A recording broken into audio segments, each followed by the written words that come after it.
Hello, good morning. मैं Ajit sir. आज मैं आप सभी को वर्ण के विषय में बताने जा रहा हूँ। जो वर्ण के विषय में बताऊंगा वो आपको सी टेट हो, जे टेट या बिहार टेट या यूपी टेट, सभी में 15 से 20 नंबर तक के सवाल आते हैं। उसमें आपको एक पूरी सहायता करेगी और 100% सफलता प्राप्त होगी। तो इससे पहले मैं आप लोगों को बताने जा रहा हूं कि वर्ण किसे कहते हैं। तो वर्ण की परिभाषा होती है कि ध्वनियों को लिखित रूप देने के लिए जो चिन्ह अपनाए गए हैं उसे हम वर्ण या अक्षर कहते हैं। जैसे हम बोल रहे हैं, अब बोलने के बाद जो शब्द हमको लिखते हैं उसी को वर्ण कहते हैं। बोलते हुए ध्वनि होती है। मान लीजिए मैं बोला स्वर, तो यहां पर मैं स्वर लिख दिया, तो यही जो आपका हुआ वर्ण हुआ। अब वर्णों के समूह को वर्णमाला कहते हैं। वर्णमाला होती है जो कि वर्णों के समूह को कहते हैं। जैसे कि मान लीजिए यहां लिखा हुआ है स्वर वर्ण, तो वर्ण पूरा मिल गया, पूरा समूह बन गया, वर्णमाला हो गया। वर्णों के समूह को वर्णमाला कहते हैं। अब इसमें होते हैं कि स्वर और व्यंजन वर्ण किसे कहते हैं। तो जिस वर्ण के उच्चारण में, यानी जिस किसी भी वर्ण के उच्चारण में किसी दूसरे वर्ण की सहायता नहीं लेनी पड़ती है उसे स्वर वर्ण कहते हैं। जैसे अ, आ, हसई, दीर्घई, इस वर्ण में दूसरे वर्ण के उच्चारण की सहायता नहीं लेनी है। और दूसरा होता है व्यंजन वर्ण। तो व्यंजन वर्ण के उच्चारण में अर्थात किसी दूसरे वर्ण के उच्चारण में स्वर वर्ण की सहायता लेनी पड़ती है उसे व्यंजन वर्ण कहते हैं। जैसे मान लीजिए यहां पे क व्यंजन वर्ण है, तो क जो अ बराबर क्या हुआ क, ये हो गया व्यंजन वर्ण। अर्थात जिस वर्ण के उच्चारण में किसी दूसरे वर्ण की सहायता लेनी पड़ती है उसे हम व्यंजन वर्ण कहते हैं। अब आगे होती है कि हिंदी में वर्णों की संख्या कितने हैं। तो हिंदी में वर्णों की संख्या 52 होती है।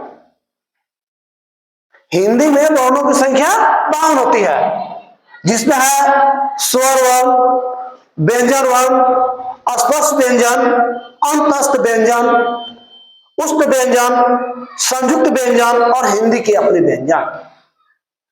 तो स्वर वर्ण की संख्या 11 होती है।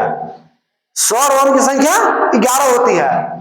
जो स्वर वर्ण है अ, आ, हर्षी, दीर्घई, हर्षौ, दीर्घौ, हर्षणी, ए, ऐ, ओ, अ, ई 11 हुए स्वर वर्ण। अयोगवा 2 होते हैं। अन, अ या अनुस्वर विसर्ग बोलते हैं, ये 2 हुए। स्पर्श व्यंजन, स्पर्श व्यंजन जो है सो 25 होते हैं। स्पर्श व्यंजन 25 होते हैं।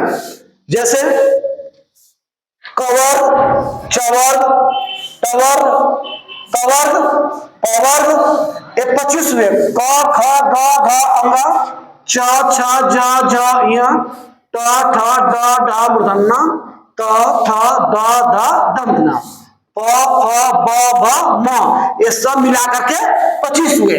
ये हुए स्पर्श व्यंजन। इसके बाद है अंतस्थ व्यंजन।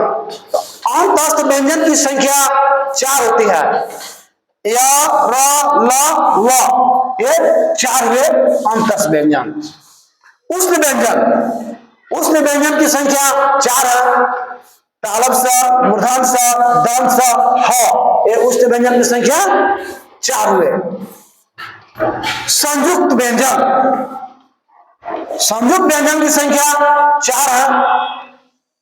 संयुक्त छ, त, ज्ञ और स, ये संयुक्त व्यंजन है, इसकी संख्या 4 होती है। हिंदी के अपने व्यंजन, अभी फिलहाल जो नया हिंदी के अपने व्यंजन जोड़ दिए गए हैं, वे हिंदी की अपने व्यंजन 2 है। अढ़, अढ़, ये 2 हुए। टोटल मिला करके हमारे हिंदी में वर्णों की संख्या 52 होती है। हिंदी में वर्णों की संख्या 52 होती है। आप लोग जानते हैं जब हम एग्जाम देते हैं तो एग्जाम में किस तरह के सवाल पूछे जाते हैं। एग्जाम में जो सवाल पूछे जाते हैं इसमें आते हैं कि लिख दिया य र ल व, ये 4 लिख दिए और इससे फिर पूछेगा कि इसमें से आप ऑप्शन दिया हुआ रहेगा, बताना है कि अंतस्थ व्यंजन है, उष्ण व्यंजन है, संयुक्ताक्षर है। तो इसमें हम लगा सकते हैं पढ़ने के बाद कि य र ल व हिंदी के अंतस्थ व्यंजन है। ठीक उसी प्रकार आते हैं कि हिंदी के अपने व्यंजन की संख्या कितने हैं, ये भी बदल के देता है 2, 4, 6, 8। जगह पढ़े हैं कि हिंदी के अपने व्यंजन की संख्या 2 है, अड़ा 2 लिखा हुआ है, तो 2 में हम टिक लगा सकते हैं। तो इस तरह के हमारे कोई भी एग्जाम हो, एग्जाम में ये सवाल आते हैं।